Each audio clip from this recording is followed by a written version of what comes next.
Welcome to the Debrief. I'm Donna King, editor-in-chief of Carolina Journal. Every week we're bringing it right here, everything happening in public policy and politics right here in North Carolina. Here on the Debrief this week, of course, we have Mitch Kokai from the John Locke Foundation with the latest in our judicial news and everything else happening right now.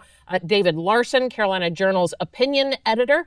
Of course, Teresa Opeka, who's covering our executive branch, a reporter for Carolina Journal. And Algernon Cash, special guest, consultant, contributor to Carolina Journal. All right, let's see what we've got going on this week. Right as we were coming on, we got news, Teresa found news that North Carolina Senator Thom Tillis had a threat phoned into his office. Teresa, tell me what happened. Yeah, so someone called into his office, left a voicemail threatening to shoot him and cut him into many pieces if he votes on banning TikTok. All right, let's take a listen real quick. Listen, if you ban TikTok, I will find you and shoot you. That's people's jobs, and that's my only entertainment. And people make money out there too. You know, I'm trying to get rich like that.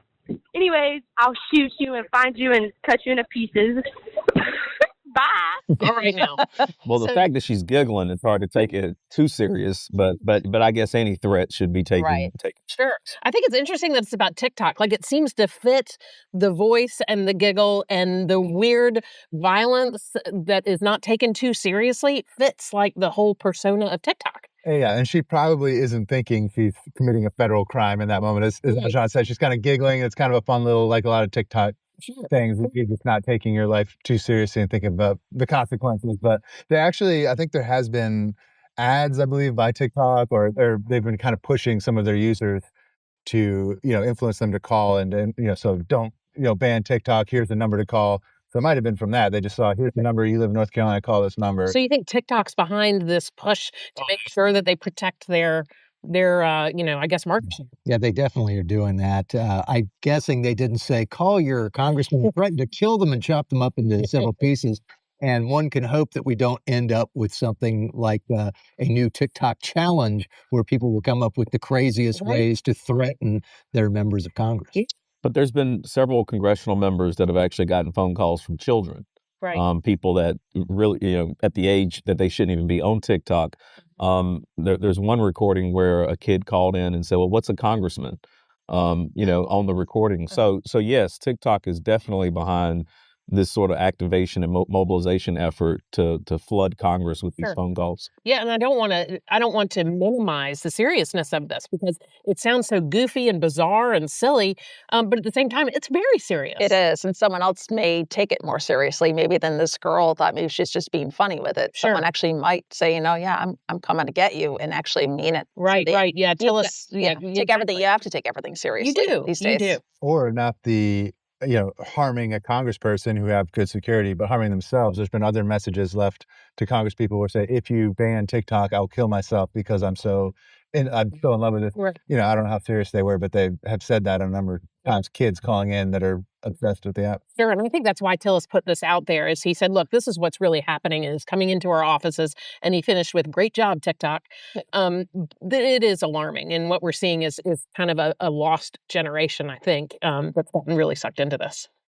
I know our audience, we've got so many TikTok users watching the debrief, but I think if the kind of energy and mobilization, if these same people would have been lobbying and talking to Congress on a regular basis, actually voting in elections instead of making videos, then I think congressional representatives will be taking this more serious. I agree. All right, speaking of TikTok, I'm going to actually jump to something that Michelle Morrow, the Republican candidate for North Carolina's school superintendent. There was a time when you and I remember this, education stories didn't really make the top headlines, but she posted something on TikTok, actually, in the last few days that is making some news. Let's take a quick listen. 3 CNN reporters from New York City have been on my street for the last 48 hours, watching my every move. They've been stalking me and my family. This is an invasion of our privacy. And tonight, they went a step further. As I left the GOP convention with my friend in the dark, and we tried to get to our car, these 3 men ambushed us and refused to allow us to reach our vehicle until we answered a litany of their questions. This is completely inappropriate, it's unsafe, and it will not be tolerated. Thankfully, police officers saw what was happening and escorted these men off the premises and allowed us to get into our car and safely get home. Do you wonder why reporters from New York City are down here stalking me and demanding that I answer their questions about education in North Carolina? It's because they're trying to interfere in the 2024 election, just like they did in the 2020 election. If these people truly cared about education and about the things that the voters of North Carolina care about, they would be discussing the 800 failing schools that we have in our state. All right. The game is started, right? Talk to Mark Robinson. I'm sure he gets chased by reporters all the time. What do you think? Absolutely. Well, she's under a lot of pressure right now, I think, Sure. because she was mainly an activist beforehand. And I think she had a lot of online comments, a lot of social media things that people are picking out now that, other, more establishment candidates, maybe that stuff had been turned through. But for her comments, I think she had something about, President Obama and President Biden should be put to death and that kind of thing. So CNN picked that up and some other national media and are making kind of a lot of national news about that. And so at one level, I get what, she's under a lot of pressure and she doesn't like somebody hanging outside of her house. Yeah, and following her in parking lots and whatever. Yeah, absolutely. But it also is kind of a comment for a, high profile race, statewide race. For a reporter, if you say no to their, request for comment, it's kind of ambush journalism where they might stake you out for a little bit, wait for you to go, like they waited, I guess, for her to go to a convention and then approached her in the parking lot in the convention. Not all that uncommon. I mean, it's not a fun thing, but you see that. And then, she said, why would they come here and ask me questions about education in North Carolina? I mean, she's probably going to have to get used to that a little bit too, because she's running for the education in North Carolina, Department of Public Instruction. So, yeah, I mean, it's probably uncomfortable for her, but I'd say she'd probably have to get used to that kind of journalists aren't going to necessarily respect your wishes if you're in a parking lot and don't want to be asked questions. Sure. Yeah, I wonder if they're doing that with Mo Green, of course. Do you think that they're trying to catch her, saying something controversial? Oh, I'm sure they are. And that's something that she has to expect if you're going to run for office. And if you're going to say some of the inflammatory things that she said, you've got to expect that people are going to call you on it. To me, the thing that's of most interest in this story is that it's entirely possible that some of this will backfire. Okay. I mean, obviously, the people who are spending a lot of time now talking about Michelle Morrow are saying, hey, she's too crazy for our schools. We can't have someone like this serving as the head of the Department of Public Instruction. But if she gets sympathy from people saying, well, why are these New York City people coming down here and harassing her, that could end up helping her in the future. And that's one of the things that we're talking about in the same vein with Mark Robinson, that Mark Robinson has said a lot of interesting, inflammatory, controversial things over the years, but he's also catching a lot of heat for it. And if people look at him and say, well, why are they attacking this guy? Why are they attacking this outsider who's willing to come in and say things that other people aren't saying? That will draw at least some support for Mark Robinson, and it could for Michelle Morrow too. Sure, she's maybe taking a lesson from his playbook at this point. It could be, and I thought it was interesting. The very last piece of her comment was tying her basically to the Trump folks saying that there were problems and people tried to interfere with the 2020 election. She didn't have to say that in talking about her own problems, but she obviously is tying what's happening to her with what she thinks happened in 2020. Sure. What are your thoughts on this? And I know that the Democrat candidate is from your area in North Carolina. I know Mo Green very well. I think she's got a big challenge on her hands. Sure. I mean, obviously, he represents the mainstream, the traditional approach to education. Right. I also think that in terms of where voters are here in North Carolina on the education issue, whether or not we want more traditional education or if we want to do things that are non-traditional, like more homeschooling, more school vouchers, the kind of things that I think Morrow is promoting, we're getting ready to see a real poll here in North Carolina because there's a stark contrast between Mo Green and Michelle Morrow, and it's going to tell us where North Carolina voters are in terms of how they want their education system. Sure. Very interesting. All right, we're going to be following that story considerably. Anything you want to add to that discussion? I kind of agree. Sure. I mean, I think she's extremely controversial. I mean, she's got her good points about school choice. She homeschooled her kids, but when it boils down to it, I think she does have a big fight on her hands. All right, we're going to be following it really closely. Other news in North Carolina, an armed terror watch list suspect was arrested, and North Carolina's Lieutenant Governor Mark Robinson brought it to the attention of news outlets because I think here in Raleigh we really didn't hear much about it, but he turned it into an announcement and a letter to President Joe Biden. Here's what he had to say. In the letter, I raised questions such as, how did Hagos enter the United States? How did Hagos get to North Carolina? Did he travel by air, interstate, or rail? Are there other places that he's been in our state that he's traveled to or through? And should those areas be on heightened alert? Right, this is alarming. And certainly immigration issues are big for North Carolina voters at the top of our poll in March. And he's, taking the opportunity to not only point out this arrest, but also say, hey, what should we be watching out for? Exactly. And that's why he wrote the letter. A lot of his opponents are going, well, it's just a stunt for the election coming up. And maybe it's give him more attention, but it is a serious issue. As you just mentioned about the poll story that I did, there's about 500,000 illegal immigrants here in North Carolina. Not all of them are on the terror watch list, but you don't know who is here. Sure. And he pointed out this person who was originally from Yemen was living so close to different military installations. He wants to know what connections he's had. It was a letter that Tim Moore signed on to, and also Phil Berger, Sure, taking that seriously. And I did see a clip that Robinson's office posted after this press conference. They asked Karine Jean-Pierre about the letter, and she's like, what letter? Don't know what you're talking about. Like, it was not a big deal for them. But it is a serious issue because we're combating this. We had in Georgia, the nursing student, Laken Riley, who was murdered. It's on top of everybody's mind right now. So I think he is correct in questioning, hey, you got to let us know. He wants more transparency. He wants to get more cooperation from the feds to let us know what's going on with this. And you're right, he has a detainer. That's important. Sure, absolutely. What are your thoughts on this? I mean, it's a big issue. I mean, everything that's happening at the southern border has now become a national issue. Right. I've got a piece coming out in the Carolina Journal soon where I talk about the urbanization of North Carolina. A lot of that's been driven by immigration, and some of it being illegal immigration. It's really changing the demographics and the politics of North Carolina. So it's a huge issue. I would have to say, though, I do believe the press conference was a political stunt. And I think the letter to Biden is his attempt to continue to tie Josh Stein to the Biden administration. I believe that's why he wrote the letter. And he asks more questions than he offers solutions in the letter, which again makes it smell a lot more like politics to me.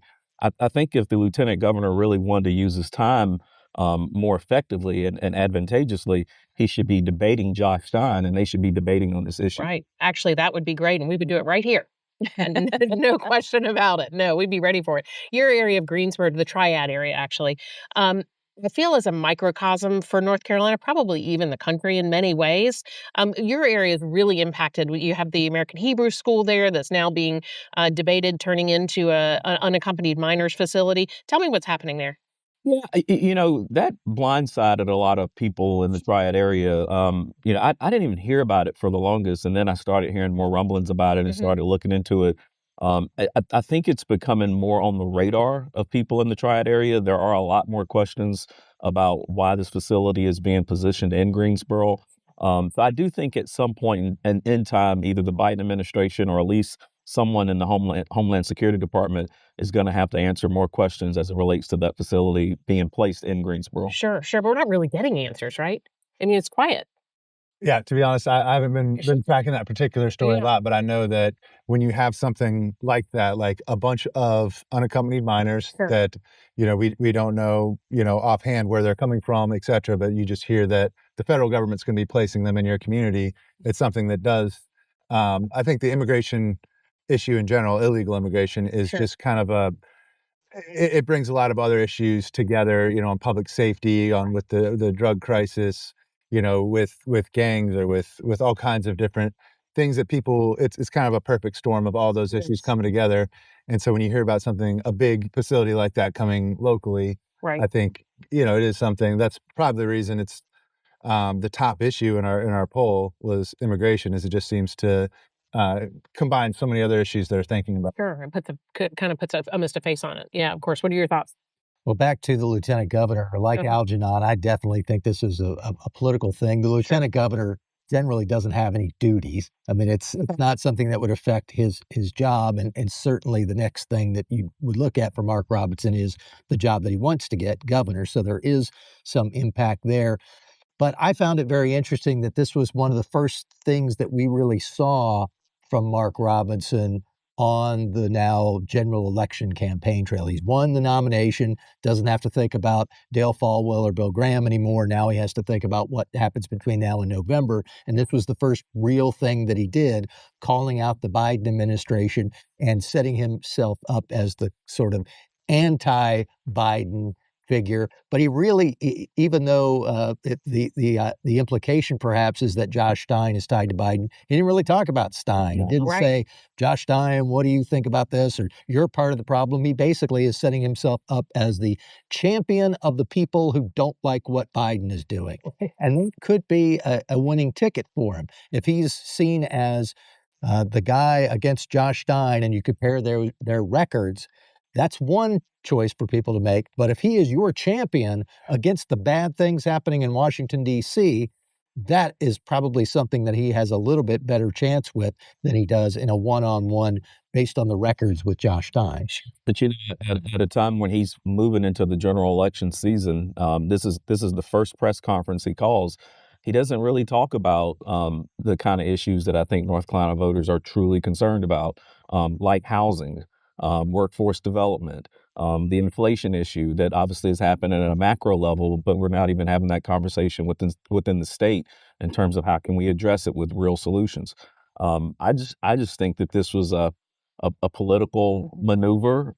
He obviously was able to get a lot of media to come out and respond and react to this, but I just don't see it going that far for him. All right, good. We'll be following it. Is there anything else you want to talk about? I was going to say there was a story out today that how Robinson's rhetoric is so demeaning or so out there that there's senators from Connecticut trying to attract businesses from North Carolina. They have started this ploy, but as we well know, taxes and the cost of living is so much higher in the Northeast and New England states. Sure. So they're trying to run on his rhetoric that, he's bad for business, like the bathroom bill was years ago. It's like, let's attract these businesses out of the state. So have to keep an eye on that too. Sure. And a response from the Robinson press person was, well, who cares what a bunch of liberal Democrats in the Northeast think? Exactly. 9% taxes or whatever. I do want to add, though, that whenever we have this conversation about immigration, I do think we're having a conversation that is just too laser focused. Like it's too narrow. Like we're only talking about what's going on at the southern border. When in reality, we have a larger immigration issue. Sure. Like, I mean, right here in North Carolina, we have students that come from all over the world. We educate them, we train them, we teach them, but because our immigration system is broken, they all get shipped back to their respective homes, and they take that talent and that all that energy and innovation back to wherever they came from. We've got to have a larger conversation about immigration in this country. It can't just be all focused on the southern border. We have a broken immigration system that really needs to be reformed. And even North Carolina's agriculture system is hurt by this with the workers' visas and all that requires, all the reporting required in that. So it really does. We need wholesale reform for sure. Yeah, very interesting. I'm going to actually come to you now. If you would talk about this gun case from Maryland. This is the first I'd heard of it. Yeah, this is something that's actually been cooking for a while now, but Maryland passed a law that banned AR-15s and other weapons deemed to be assault weapons. Okay. And so Second Amendment groups went to federal court to challenge this law, saying that it doesn't comply with the recent Supreme Court decisions that uphold the Second Amendment. The reason that it is of some interest to North Carolina, beyond just to people who care about Second Amendment issues, is that the John Locke Foundation, who oversees Carolina Journal, just recently joined in a friend of the court brief at the U.S. Supreme Court, trying to take this case away from the Fourth Circuit Court of Appeals and bring it to the Supreme Court. And the argument is in this brief that was filed with the Locke Foundation, the Independence Institute out of Colorado, and a group of international law enforcement educators led by Greg Wallace from Campbell. Sure. They basically are saying, look, you're targeting the AR-15 and other similar weapons. These are not machine guns. These are not the most dangerous weapons, the kind that are used by the military. Their brief gives you the kind of the blow-by-blow description of what this gun is and what it does. It was interesting that brief came out earlier this month, and then just this week, the Fourth Circuit meeting en banc, meaning that all 15 members of the court sat and listened to this case.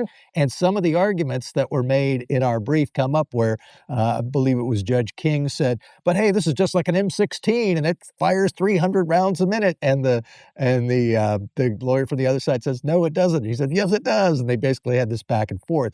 And you had a very interesting debate among the judges there about whether Maryland, as a state, should have the right to pass a law that protects its people from potential violence from guns versus other people saying, look, the U.S. Supreme Court has already weighed in on this and said that if it's a gun that's in common use, like the AR-15, where there are 28 million of them in the country, that's not one that could be considered dangerous and unusual. It's certainly not unusual. And based on things like are talked about in our brief, it's not any more dangerous and probably less dangerous than a handgun, which the Supreme Court has upheld. So it'll be very interesting to see, A, whether the Supreme Court takes this case away from the Fourth Circuit, and if not, what the Fourth Circuit does with it. So it really could have lasting implications for Second Amendment rights. It definitely will. And of course, we are part of the Fourth Circuit. So even though this is a Maryland case, if this case stays with the Fourth Circuit and if they uphold Maryland's law, that wouldn't mean anything directly for North Carolina. But if you ever got legislators who wanted to do more in terms of gun control, they would have the right to do that if the Maryland case is upheld within this region of the country. Very interesting. Yeah. What do you think? I was reading Mitch's piece on that. It's just interesting how, you can get so much energy behind anti-gun legislation and get something passed, but in the end, if it's just the terms are very vague, like assault weapon, like you really try to drill down on what they're saying. They're saying like a handgun is more damaging than the round from an AR. They were debating that a little bit, but in terms of going into a building when they'd measure the impact. So what is an assault weapon? Is it the bullet or is it the number of rounds? And they looked at that and they're saying, well, actually, they're saying, well, it's semi-automatic, but pretty much every gun is semi-automatic, meaning you pull the trigger, one bullet comes out. Right. So, I mean, in the end, it seems like it's almost if it has a similar body to some automatic weapons that the military uses. And so that's kind of what it comes down to is it's not really, it doesn't have the capacity beyond other things on the market. It just kind of looked more intimidating. Oh, that's interesting. So they weren't really able to define why an AR, I think, is a lot of what the case is coming down to is why that not understanding. They call it an assault weapon, but why is that? Right. One of the features of it. And one of the things that really cropped up was Judge King kept saying, look, the Supreme Court in the past has said that it was fine to ban the M16, which is a popular military rifle, but not one that was popular among the public, and the like. And he goes, well, this AR-15, that's the like. It's just like an M16. And the lawyer on the other side was saying, no, it's not. It's different. And it'll be interesting to see which of those arguments ends up holding up. Sure. Any thoughts? Well, that coffee mug could be an assault weapon if I so chose. But I wasn't that familiar with the Maryland case. Sure. However, I've seen similar cases happening around the country in the past, and I think that if someone intends you harm, anything becomes an assault weapon at that particular point. I do think citizens should have the right to defend themselves, so we need to be careful about just outright banning guns. I totally support that. However, on the flip side, I do think we've seen a number of cases throughout the country where people who shouldn't have guns, people that are mentally ill, some kind of way end up with guns. And some kind of way we've got to be able to address the fact of keeping guns out of hands of the people that don't need guns. And I think ultimately what has to happen is that Congress is going to have to weigh in. I mean, we can't continue to have this sort of patchwork of state laws and bans and things happening. That scares me. The idea of Congress getting in there, red flag laws and all that. I think Congress at some point will have to weigh in and try to address this issue. I mean, similar to what you see happening with Roe v. Wade right now. I mean, you're just getting a patchwork of different state laws and regulations, and I think Congress will have to come in and clean that up. That's kind of the beauty of federalism, though, is that you get all of these different states doing things. You can see over time, what works and what makes sense, and maybe something in one state like Idaho versus Massachusetts, maybe on issues like guns and abortion, it is good to have. I mean, I think that's kind of the vision Closer of federalism. Yeah, they get to kind of decide what makes sense for us, because in a rural state versus an urban one, or more conservative liberal. So I would be a little wary of one size fits all on some of those things. I'd agree with that, but I think the concern is you get into this position where judges are becoming legislators, because these court cases that are constantly happening, these are judges now making the rules and making the decisions, when that should be a legislator that's doing that. And Judge Harvey Wilkinson actually kind of made both of the points that you were making. He's a longtime member of this court, appointed, I believe, by Ronald Reagan. So he's been on the Fourth Circuit for a long time. And to the point that Algernon was making, he said, look, the cases like this are trying to turn us into legislators. We don't need to be legislators. But close to your point, he also said, hey, what works for Maryland and what works for Montana might be completely different. Why are we trying to say that one side has to have the say? And he's basically saying that the Second Amendment supporters want the Montana way to be the way for everyone. He's saying, let Montana have its rules and Maryland have its rules. But if there's precedent on what the Second Amendment means, it might take, like maybe judges changing that precedent, or a new constitutional amendment. I mean, you can't really just, if this is based off the Second Amendment, that's a lot to change. And I don't know if Congress can do that very easily. Sure. I'm going to jump over to the story you're writing about this week. IVF and parental rights, parental responsibilities. Fill me in. What's going on? There's another interesting case. IVF's been in the news a bit. There's an Alabama law. In vitro fertilization. In vitro fertilization. So that's been in the news a bit. And there was an interesting case, I guess, on Tuesday that happened in Durham, or, the people lived in Durham. But it was interesting to me because they had two people who were a same-sex couple, and the women decided, we're going to use IVF and have a child together. And one woman, last name Carter, she would be the birth mother, and the other, Green, she used her health insurance from her work.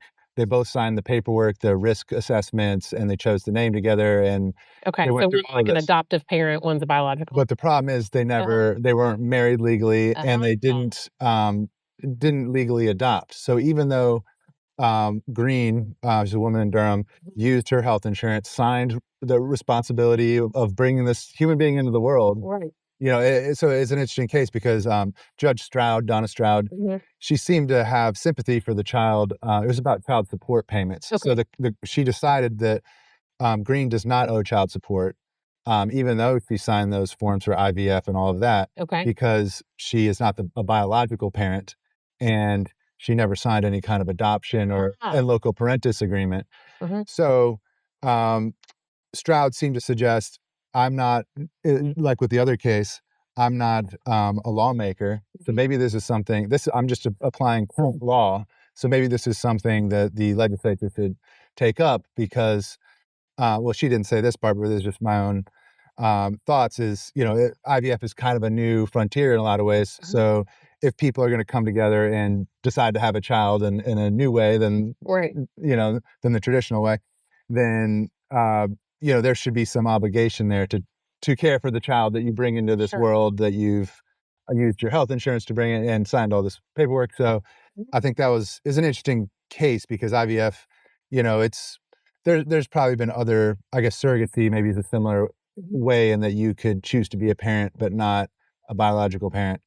But that was probably not very common, but historically. But IVF is becoming fairly common. Right. So if people are able to do that and then not have an obligation, they don't have to pay child support, that kind of thing, I don't know if that's fair to the child, just to not be supported by people. It was interesting. They went through all the ways in which Green had been a parent to them, even had joint custody legally, had they had a baby shower, and they're both wearing mom shirts, I'm the mom things, Right. and announced, to the schools or to the to the different places that they were seeing the mother, taking custody, joint custody, all that. Mhm. So, but none of that was, I guess, enough legally to show that Interesting.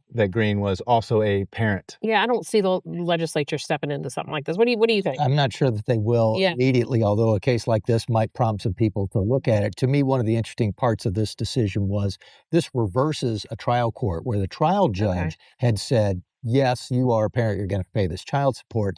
And one of the reasons that Donna Stroud, and I think it was a split decision, Mhm. so 2 of the 3 judges said no to the child support while 1 would have said yes.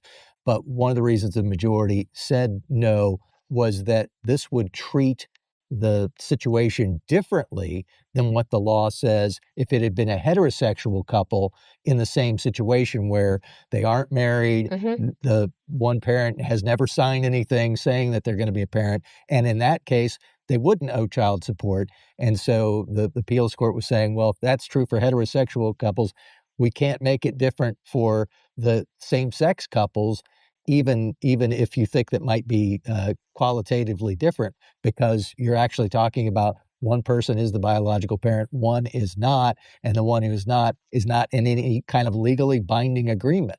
So so this is something that probably someone in the future is going to have to deal with. Maybe there should be a civil liability in some sense if you bring somebody into the world, even if you're not legally responsible for them. Maybe there should be a civil Interesting. liability there. Something that needs to be addressed. Yeah. All right. Well, I think that's about all the time we have for this week. Thanks for sticking with us. Make sure you check out carolinajournal.com for all the news, opinions, and video that we have available for you right there on North Carolina News. Thanks so much for joining us.